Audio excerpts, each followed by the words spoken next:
നമസ്കാരം.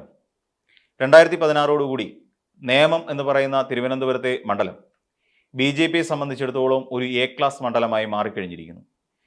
കാരണം മറ്റൊന്നുമല്ല, അവിടെ നേമത്തെ സംബന്ധിച്ചിടത്തോളം 2016 നടന്ന തെരഞ്ഞെടുപ്പിൽ രാജഗോപാൽ എന്ന് പറയുന്ന നേതാവ്, BJPയുടെ നേതാവ്, നമുക്കറിയാം ഏറെക്കാലം തിരുവനന്തപുരത്ത് MP ആയി മത്സരിച്ചിരുന്നു. MP ലോക്സഭയിലെ സ്ഥാനാർത്ഥിയായിരുന്നു. പക്ഷെ അവിടെ നിന്ന് വിജയിക്കാൻ കഴിഞ്ഞില്ല. അങ്ങനെ തോൽവിയുടെ ഒരു വലിയ പാഠം ഉൾക്കൊണ്ട് അദ്ദേഹം നേമത്തേക്ക് മത്സരിക്കാൻ ഇറങ്ങുന്നു. കാര്യം നേമം പൊതുവെ BJPക്ക് കുറച്ചധികം സ്ട്രെങ്ത് ഉള്ള ഒന്ന് രണ്ട് പ്രദേശങ്ങൾ, ഒന്ന് രണ്ട് ഭാഗങ്ങൾ കൂടി ഉൾപ്പെടുന്ന ഒരു മണ്ഡലമായതുകൊണ്ട് തന്നെ അവിടെ രാജഗോപാലിനെ മത്സരിപ്പിക്കുന്നു. അങ്ങനെ JDUവിൻ്റെ ഒരു നേതാവായ V. സുരേന്ദ്രൻപിള്ള എന്ന് പറയുന്ന ഒരാൾ UDFന് വേണ്ടി അവിടെ മത്സരിക്കുകയും V. ശിവൻകുട്ടി എന്ന് പറയുന്ന അവിടുത്തെ ഇപ്പോഴത്തെ വിദ്യാഭ്യാസ വകുപ്പ് മന്ത്രി 2016 മത്സരിക്കുകയും ചെയ്യുന്നു. അങ്ങനെ ഒരു മത്സരം അവിടെ നടക്കുന്ന സമയത്താണ് V. സുരേന്ദ്രൻപിള്ള JDUവിൻ്റെ, അതായത് UDFൻ്റെ നേതാവിന് അല്ലെങ്കിൽ സ്ഥാനാർത്ഥിക്ക് അവിടെ വോട്ട് വലിയ കാര്യക്ഷമമായ രീതിയിൽ വോട്ടിൻ്റെ താഴ്ചയുണ്ടാവുകയും ആ വോട്ടെല്ലാം കൂടി ചെന്നിട്ട് അവിടെ രാജഗോപാലിലേക്ക് കേന്ദ്രീകരിക്കുകയും ചെയ്ത ഒരു സാഹചര്യം ഉണ്ടായിരുന്നു. അപ്പോൾ ആ സാഹചര്യം കൂടി കണക്കിലെടുത്തുകൊണ്ട് അന്ന് രാജഗോപാൽ ചരിത്രത്തിലാദ്യമായി കേരളത്തിൽ നിന്ന് ഒരു BJPയുടെ MLA നിയമസഭയിലെത്തിയ കാലം കൂടിയായിരുന്നു 2016. അപ്പോൾ അവിടെ അതേസമയം രണ്ടാമതെത്തിയ V. ശിവൻകുട്ടിയും മൂന്നാമതെത്തിയ ഒരാൾ UDFൻ്റെ സ്ഥാനാർത്ഥിയുമായിരുന്നു. അപ്പോൾ നമുക്കിവിടെ നിന്ന് ഊഹിക്കാൻ കഴിയുന്ന ചില കാര്യങ്ങളുണ്ട്. അതായത് നമുക്ക് അറിയാവുന്ന പോലെ തൃശ്ശൂരിൽ എന്താണോ സംഭവിച്ചത് അത് തന്നെയാണ് ഇവിടെയും സംഭവിച്ചത് എന്ന് നമുക്ക് ഒറ്റനോട്ടത്തിൽ മനസ്സിലാവും. രണ്ടാമത്തെ തവണ വീണ്ടും അവിടുത്തെ 2021 നടന്ന നിയമസഭാ തെരഞ്ഞെടുപ്പിൽ V. ശിവൻകുട്ടി വീണ്ടും മത്സരിക്കുകയും അതോടൊപ്പം രാജഗോപാൽ മത്സരരംഗത്ത് നിന്നും പൊതു രാഷ്ട്രീയ ജീവിതത്തിൽ നിന്ന് തന്നെ അദ്ദേഹം ഒന്ന് പ്രായാധിക്യം കൊണ്ട് അദ്ദേഹം ഒഴിഞ്ഞു മാറി നിൽക്കുന്നു. ആ സാഹചര്യത്തിൽ അവിടെ കുമ്മനം രാജശേഖരൻ എന്ന് പറയുന്ന ഒരാളെ, അതായത് കഴിഞ്ഞ തവണ വട്ടിയൂർക്കാവിൽ നിന്ന് പരാജയപ്പെട്ട ആളിനെ അവിടെ വീണ്ടും ഇറക്കുന്നു. അങ്ങനെ കുമ്മനം രാജശേഖരൻ സ്ഥാനാർത്ഥിയായി BJP സ്ഥാനാർത്ഥിയായിട്ട് മത്സരിക്കുകയും പിന്നീട് ഒട്ടേറെ വിവാദങ്ങൾക്കും പരിശ്രമങ്ങൾക്കും ശേഷം വടകര MP ആയിരുന്ന ആ സമയത്ത് MP ആയിരുന്ന K. മുരളീധരനെ കൊണ്ടുവന്ന് ഇവിടെ നേമത്ത് മത്സരിപ്പിക്കുകയും ചെയ്യുന്ന ഒരു സാഹചര്യം ഉണ്ടായി. അത് ഒരുപാട് പേരുകൾ പരിഗണിക്കപ്പെട്ടുവെങ്കിലും ഉമ്മൻചാണ്ടിയുടെ പേര് വരെ നേമത്ത് മത്സരിക്കുന്ന കാര്യത്തിൽ, കാര്യം അന്ന് UDF പറഞ്ഞുകൊണ്ടിരുന്നത് കഴിഞ്ഞ തവണ പറ്റിയ അബദ്ധം പറ്റരുത് എന്നാണ് പറഞ്ഞിരുന്നത്. കാരണം കഴിഞ്ഞ തവണ V. സുരേന്ദ്രൻപിള്ള എന്ന് പറയുന്ന ഒരാളെ അവിടെ കൊണ്ട് മത്സരിപ്പിച്ച് പരാജയപ്പെടേണ്ട ഒരു ഗതികേട് ഉണ്ടായി. അപ്പോൾ മൂന്നാം സ്ഥാനത്തേക്ക് പോകേണ്ട ഒരു ഗതികേട് UDFനുണ്ടായി. അപ്പം ഇനി അങ്ങനെ ഒരു പ്രശ്നം ഉണ്ടാകരുത് എന്ന് തീരുമാനിച്ച് ഞങ്ങൾ കരുത്തനെ തന്നെ ഇറക്കും എന്ന് പറഞ്ഞു. അപ്പം ഉമ്മൻചാണ്ടിയെ അവിടെ ഇറക്കാനുള്ള പദ്ധതി ഇട്ടിരുന്നു കോൺഗ്രസ്സുകാർ. അപ്പം അങ്ങനെ UDF ഉമ്മൻചാണ്ടിയെ ഇറക്കാൻ ഇട്ടിരുന്ന സമയത്താണ് ഉമ്മൻചാണ്ടിയെ പുതുപ്പള്ളിക്കാർ വിട്ടുകൊടുക്കില്ല, ഞങ്ങളുടെ കുഞ്ഞുഞ്ഞിനെ ഞങ്ങൾക്ക് വേണം എന്ന് പറഞ്ഞുകൊണ്ട് പുതുപ്പള്ളിക്കാർ അന്ന് വലിയ തോതിലുള്ള ഒരു വലിയ സമര പരിപാടികളുമായിട്ട് ഒരു 1-2 ദിവസം നീണ്ടു നിൽക്കുന്ന ഒരു സമര പരിപാടി പോയതിനെ തുടർന്ന് പാർട്ടിക്കെതിരായി സമരം ചെയ്യുക, സ്ഥാനാർത്ഥിയെ മാറ്റാതിരിക്കാൻ വേണ്ടി. അങ്ങനെ കുഞ്ഞുഞ്ഞിനെ പുതുപ്പള്ളിക്കാർക്ക് വിട്ടുകൊടുത്തുകൊണ്ട് പകരം വേറെ ആര് മത്സരിക്കുമെന്ന വലിയൊരു ചോദ്യം ആ സമയത്ത് UDF ക്യാമ്പിലുണ്ടായിരുന്നു. അപ്പോഴാണ് പറഞ്ഞ് ഇനി കരുത്തനായ ഒരാളേ ഉള്ളൂ, അയാൾ പക്ഷേ വടകര MP ആണ്, എങ്ങനെയെങ്കിലും എത്തിക്കും എന്നുള്ളതിനെ ഒരു ചർച്ച വന്നു. അപ്പം മുരളീധരനോട് പറഞ്ഞു നിങ്ങൾ രാജിവെച്ച് ഇവിടെ വന്ന് മത്സരിക്കാമോ എന്ന് ചോദിച്ചു. മുരളീധരൻ പറഞ്ഞു എന്നെക്കൊണ്ട് തൽക്കാലം രാജിക്കുള്ള വകുപ്പൊന്നും ഇല്ല, ഞാൻ ഇവിടെ വന്ന് മത്സരിക്കാം, തോക്കുവാണെങ്കിൽ ഞാൻ MP ആയിട്ട് പൊക്കോളാം, ഇല്ലാന്നുണ്ടെങ്കിൽ ജയിക്കുവാണെങ്കിൽ ഞാൻ MP സ്ഥാനം രാജിവെച്ച് ഇവിടെ MLA ആയി തുടരാം, അല്ലെങ്കിൽ ഭരണം കിട്ടുവാണെങ്കിൽ മന്ത്രിയായി തുടരാം എന്നുള്ള ഒരു സ്റ്റാൻഡ് മുരളീധരൻ എടുത്തു. അത് വളരെ എന്തുകൊണ്ട് അങ്ങനെ ഒരു തീരുമാനം എടുത്തു എന്ന് ചോദിച്ചാൽ സ്വന്തം പാർട്ടിക്കാരെ അത്രയ്ക്ക് വിശ്വാസമാണ് മുരളീധരന്. അപ്പോൾ അതുകൊണ്ടാണ് UDFിൽ അങ്ങനെ ഒരു വലിയൊരു കള്ളക്കളി നടക്കും എന്ന് മുരളീധരന് അറിയാം. അപ്പോൾ ആ തിരിച്ചറിവുള്ളത് കൊണ്ടാണ് ഇവിടെ വന്നിട്ട് നേരെ MP സ്ഥാനം രാജിവെക്കാതെ നേമത്ത് വന്ന് BJP സ്ഥാനാർത്ഥി UDFിൻ്റെ സ്ഥാനാർത്ഥിയായി മത്സരിക്കുന്നത്. അങ്ങനെ V. ശിവൻകുട്ടിയും കുമ്മനം രാജശേഖരനും മുരളീധരനും കൂടെ മാറ്റിവെച്ചപ്പോൾ അവിടെ വിജയിച്ചത് V. ശിവൻകുട്ടിയും, രണ്ടാമതെത്തിയത് കുമ്മനം രാജശേഖരനും, മൂന്നാമതെത്തുന്നത് മുരളീധരനും. വീണ്ടും UDFിൻ്റെ ആള് വീണ്ടും മൂന്നാം സ്ഥാനത്തേക്ക് എത്തുകയും ചെയ്തു. അപ്പോൾ ഇങ്ങനെ ഒരു സാഹചര്യം അവിടെ ഉള്ളപ്പോൾ രാജഗോപാൽ ഉണ്ടാക്കി വെച്ച ഒരു സ്ഥൈര്യം, അല്ലെങ്കിൽ രാജഗോപാൽ ഉണ്ടാക്കി വെച്ചു അല്ലെങ്കിൽ പകർന്നു നൽകിയ ഒരു ധൈര്യമുണ്ട്, ഇവിടെ ജയിക്കാൻ കഴിയും എന്ന് പറയുന്ന ഒരു ധൈര്യം.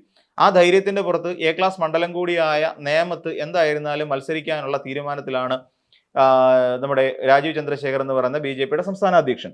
അപ്പോൾ നമ്മളൊന്ന് പരിശോധിച്ചാൽ, എന്നിട്ട് കോർ കമ്മിറ്റി യോഗത്തിൽ പറഞ്ഞ് നിങ്ങൾ ഓരോരുത്തരും മത്സരിക്കേണ്ടവർ നിങ്ങൾക്ക് ഇഷ്ടപ്പെട്ട മണ്ഡലങ്ങൾ കണ്ടെത്തി അവിടെ പ്രവർത്തനം തുടങ്ങിക്കോളാൻ പറഞ്ഞിട്ടുണ്ട്. കാര്യം നിങ്ങളാരും ഇനിയും അടങ്ങിയൊതുങ്ങി ഇരിക്കരുത്, ഇനി തദ്ദേശ സ്വയംഭരണ തെരഞ്ഞെടുപ്പ് വരും, നമുക്കൊരു വലിയ ഭഗീരഥ പ്രയത്നം നമ്മുടെ മുന്നിലുണ്ട്. അതുകൊണ്ട് തന്നെ നമ്മൾ ചെയ്യേണ്ട ഒരു കാര്യം, നിങ്ങൾക്ക് ഇഷ്ടപ്പെട്ട മണ്ഡലം നിങ്ങൾ കണ്ടെത്തിക്കോളൂ, എന്നിട്ട് നിങ്ങൾ പോയി മത്സരിച്ചു. ഇപ്പോൾ പക്ഷേ അങ്ങനെ ഒരു തീരുമാനമായിട്ടുള്ള 3 പേർക്കാണ്. ഒന്ന് രാജീവ് ചന്ദ്രശേഖർ, അതോടൊപ്പം തന്നെ ഷോൺ ജോർജ്, പിന്നെ മറ്റൊരാൾ അനൂപ് ആന്റണി. ഈ 3 പേർക്കാണ് ഏകദേശം ധാരണയായിരിക്കുന്നത് അവരെവിടെയൊക്കെ മത്സരിക്കാൻ പോകുന്നു എന്നുള്ള കാര്യത്തിൽ. അപ്പം രാജീവ് ചന്ദ്രശേഖർ എന്ത് ചെയ്തു? നിയമം ഏറ്റെടുത്തു. കാരണം പൊതുവെ സേഫായി നിൽക്കുന്ന ഒരു മണ്ഡലമാണ്. തന്നെയുമല്ല, ലോക്സഭാ തെരഞ്ഞെടുപ്പുമായി ബന്ധപ്പെട്ട് രാജീവ് ചന്ദ്രശേഖറിന് കുറച്ച് ഭൂരിപക്ഷം കിട്ടിയ ഒരു മണ്ഡലം കൂടിയാണ് ഈ നിയമമണ്ഡലം. അപ്പോൾ നിയമത്ത് തന്നെ മത്സരിച്ചാൽ അടുത്ത തവണ വിജയിക്കാൻ കഴിയും എന്നുള്ള ഒരു തോന്നൽ രാജീവ് ചന്ദ്രശേഖറിലുണ്ട്. അതായത് എന്തുകൊണ്ടാണ് എന്ന് ചോദിച്ചാൽ അങ്ങനെ ഒരു തോന്നൽ വന്നത്, പൊതുവിൽ ഇപ്പോൾ പ്രചരിക്കുന്ന അല്ലെങ്കിൽ പ്രചരിപ്പിച്ചുകൊണ്ടിരിക്കുന്ന പൊതുവിലുള്ള ഒരു വികാരം എന്ന് വെച്ചാൽ ഇവിടെ എല്ലാ ജനങ്ങളും ഇടതുപക്ഷ വിരുദ്ധരായി മാറിക്കഴിഞ്ഞിരിക്കുന്നു. എന്ന് വെച്ചാൽ ഇപ്പോഴത്തെ സർക്കാർ വിരുദ്ധത എല്ലാ ജനങ്ങളുടെയും മനസ്സിലുണ്ട്. കാരണം സർക്കാർ ജനദ്രോഹപരമായ നടപടികൾ നടപ്പിലാക്കുന്നു, ഇവിടെ ക്ഷേമ പെൻഷന്റെ കാര്യത്തിൽ കുടിശ്ശിക വരുത്തുന്നു, അതോടൊപ്പം ഇവിടെ വികസനത്തിന്റെ പേരും പറഞ്ഞുകൊണ്ട് ജനങ്ങളുടെ മേലെ കുതിര കയറാൻ ശ്രമിക്കുന്നു, ജനദ്രോഹപരമായ നടപടികൾ നടപ്പിലാക്കാൻ ശ്രമിക്കുന്നു തുടങ്ങിയ നിരവധി അനവധി ആരോപണങ്ങൾ. പിന്നെ തന്നെയല്ല, CMR അഴിമതി, വീണ വിജയന്റെ കേസ്, അതായത് മുഖ്യമന്ത്രി ഭരിക്കുന്നത് സ്വന്തം കുടുംബക്കാർക്ക് വേണ്ടിയിട്ടാണ്, ഈ പറയുന്ന മുഹമ്മദ് റിയാസ് എന്ന് പറയുന്ന ഒരാളെ മന്ത്രി മരുമകനാക്കുന്നു, അങ്ങനെ തുടങ്ങി നിരവധി ആരോപണങ്ങൾ മുന്നിൽ ഇങ്ങനെ ഇത്ര ഉയർത്തിക്കൊണ്ടിരിക്കുകയാണ്.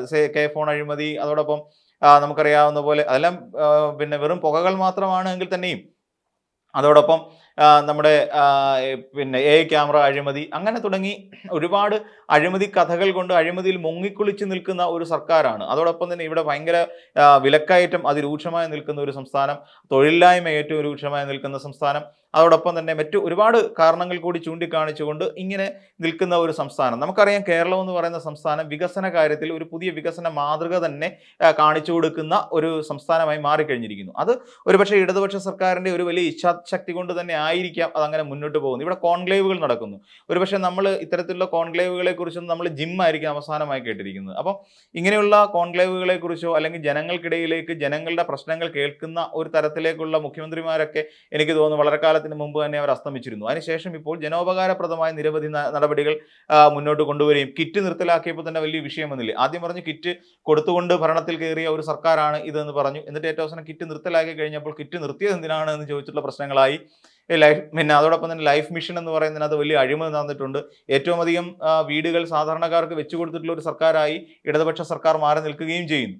അപ്പൊ ഇങ്ങനെ സർക്കാരിനെതിരായി വലിയൊരു രൂക്ഷമായ കടന്നാക്രമണം നടന്നുകൊണ്ടിരിക്കുന്ന ഒരു സാഹചര്യം. അപ്പം ജനങ്ങളുടെ പൾസ് എന്ന് പറഞ്ഞു കഴിഞ്ഞാൽ ഇടതുപക്ഷ വിരുദ്ധത അല്ലെങ്കിൽ പൊതുവെ ഒരു സർക്കാർ വിരുദ്ധത ജനങ്ങളുടെ എല്ലാം ഉള്ളിലുണ്ട്. അതുകൊണ്ട് ഇത്തവണ എത്രയും ഈസി ആയിട്ട് അവിടെ വിജയിക്കാൻ കഴിയും. അതുപോലെ വി ശിവൻകുട്ടി ഇത്തവണ നിന്ന് കഴിഞ്ഞാൽ തന്നെ നമുക്ക് വിജയിക്കാൻ കഴിയും. വി ശിവൻകുട്ടിക്കെതിരെ ഒരുപാട് ആരോപണങ്ങളുണ്ട് എന്നൊക്കെയാണ് പറഞ്ഞു വരുന്നത്. അപ്പോൾ ആ ഇടതുപക്ഷ വിരുദ്ധത അല്ലെങ്കിൽ സർക്കാർ വിരുദ്ധതയെ വോട്ടാക്കി മാറ്റാൻ കഴിയും എന്ന ഒരു അമിത ആത്മവിശ്വാസം ഈ രാജീവ് ചന്ദ്രശേഖറിന്റെ ഉള്ളിലുണ്ട്.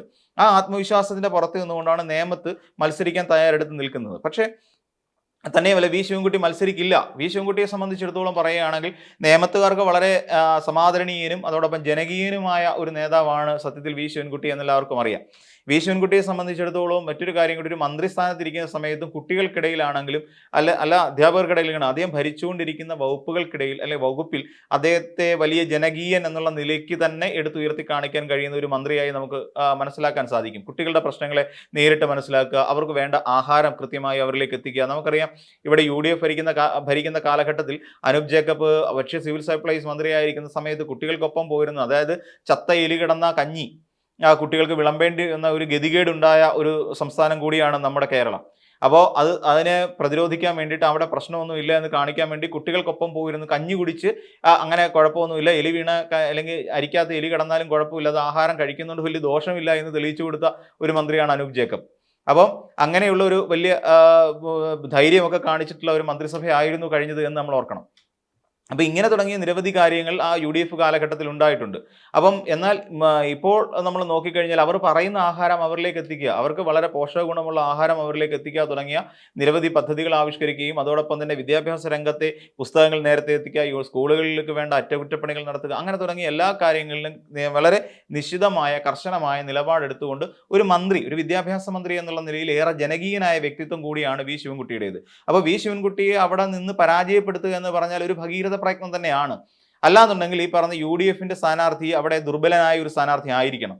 UDFന്റെ വോട്ടുകൾ സ്വാഭാവികമായും പോകുന്നത് BJPയിലേക്ക് തന്നെ ആയിരിക്കും എന്നുള്ള കാര്യം നമുക്ക് നിസ്സംശയം പറയാൻ പറ്റും.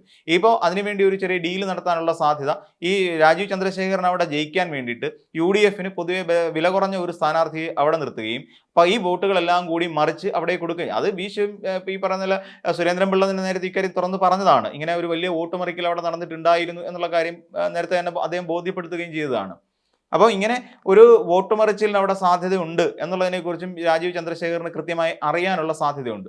അപ്പോൾ ഇതെല്ലാം മുൻനിർത്തിക്കൊണ്ടാണ് നിയമം അവിടെ പിടിച്ചെടുക്കാൻ ശ്രമിക്കുന്നത്. പിന്നെ വേറൊരു അഭ്യൂഹം പരക്കുന്നതെന്ന് വെച്ച് കഴിഞ്ഞാൽ, ഒന്നുകിൽ അവിടെ കോവളം ഹരികുമാറിനെയോ, അതായത് സ്റ്റേറ്റ് കമ്മിറ്റി അംഗം കൂടിയാണല്ലോ, അപ്പം കോവളം ഹരികുമാറിനെയോ അല്ലാന്നുണ്ടെങ്കിൽ ആര്യ രാജേന്ദ്രനെയോ അവിടെ മത്സരിപ്പിക്കാനുള്ള ഒരു തീരുമാനം സംസ്ഥാന അല്ലെങ്കിൽ ഈ CPM-ന്റെ ഭാഗത്ത് നിന്ന് ഉണ്ടാകുന്നുണ്ട് എന്നുള്ള ഒരു അഭ്യൂഹങ്ങൾ അവിടെ പരക്കുന്നുണ്ട്. എന്നാൽ അത് ശരിയായൊരു നടപടി അല്ല എന്നുള്ള തരത്തിൽ പിന്നെ ഒരു ചർച്ച നടക്കുന്നുണ്ട്. കാരണം അങ്ങനെ വന്നു കഴിഞ്ഞാൽ ആ നിയമ സീറ്റ് നഷ്ടപ്പെടാനുള്ള സാധ്യത, വിദൂരമായ സാധ്യത എല്ലാവരും കാണുകയും ചെയ്യുന്നുണ്ട്. അതുകൊണ്ട് ശിവൻകുട്ടി തന്നെ മതി അവിടുത്തെ സ്ഥാനാർത്ഥി എന്ന് തീരുമാനിച്ചിരിക്കുകയാണ്. അല്ലെങ്കിൽ അങ്ങനെ മതി, കാര്യം അദ്ദേഹത്തിന് ആരോഗ്യപരമായ പ്രശ്നങ്ങളൊക്കെ ഉണ്ട് എന്നാണ് പറയപ്പെടുന്നത്. അപ്പോൾ അതുകൊണ്ട് തന്നെ ഇതൊക്കെ മനസ്സിലാക്കിക്കൊണ്ട് ശിവൻകുട്ടി ഒഴിഞ്ഞു മാറാനാണ് സാധ്യത. പകരം ആര്യ രാജേന്ദ്രനെയോ അല്ലെങ്കിൽ കോവളം ഹരികുമാറിനെയോ മത്സരിപ്പിക്കാം എന്നുള്ള ഒരു നീക്കവും CPM സ്വീകരിക്കാനാണ് സാധ്യത. ഇതെല്ലാം മുന്നിൽ കണ്ടുകൊണ്ട് രാജീവ് ചന്ദ്രശേഖർ ആ ഒരു സാധ്യതകളെ മുതലെടുത്തുകൊണ്ട് അവിടെ ഏതെങ്കിലും തരത്തിൽ വിജയിക്കാൻ കഴിയുമോ എന്ന സാധ്യതകളാണ് അന്വേഷിക്കുന്നത്. അപ്പോൾ ആ വിജയിക്കാൻ വേണ്ടി എന്തൊക്കെ കളികൾ കളിക്കാമോ അത്തരം കളികളെല്ലാം ഇവിടെ കളിക്കും എന്നുള്ള കാര്യം 100% ഉറപ്പാണ്. പിന്നെ അതോടൊപ്പം ഈ വലിയശാല നിയമവുമായി ചേർന്ന് നിൽക്കുന്ന ഒരു ഭാഗമായതുകൊണ്ട് തന്നെ ആ വലിയശാല ഈ പറയുന്ന പോലെ ഫാം ടൂർ സൊസൈറ്റിയിലുണ്ടായ അഴിമതി ഏത് തരത്തിലേക്ക് കൊണ്ടുവരാൻ, അതിനൊരു വലിയ രാഷ്ട്രീയ ചർച്ചയാക്കി കൊണ്ടുവരാൻ കഴിഞ്ഞാൽ ഒരുപക്ഷെ നേമത്ത് കോൺഗ്രസിനോ അല്ലെങ്കിൽ CPM-നോ ഒരു വലിയ നേട്ടം ഉണ്ടാക്കാൻ സാധിക്കും എന്ന് തന്നെയാണ് തോന്നുന്നത്. എന്ത് തന്നെയാണെങ്കിലും രാജീവ് ചന്ദ്രശേഖറിന്റെ നേമം സീറ്റ് ഉറപ്പിച്ച് തന്നെയാണ് അദ്ദേഹം ഇറങ്ങിയിരിക്കുന്നത്. ഇനി ബാക്കി CPM-ന്റെയും അതോടൊപ്പം UDF-ന്റെയും തീരുമാനത്തിന് അനുസരിച്ചായിരിക്കും ഇനിയും അവിടുത്തെ ഒരു ഗതി നിർണ്ണയിക്കപ്പെടുന്നത്.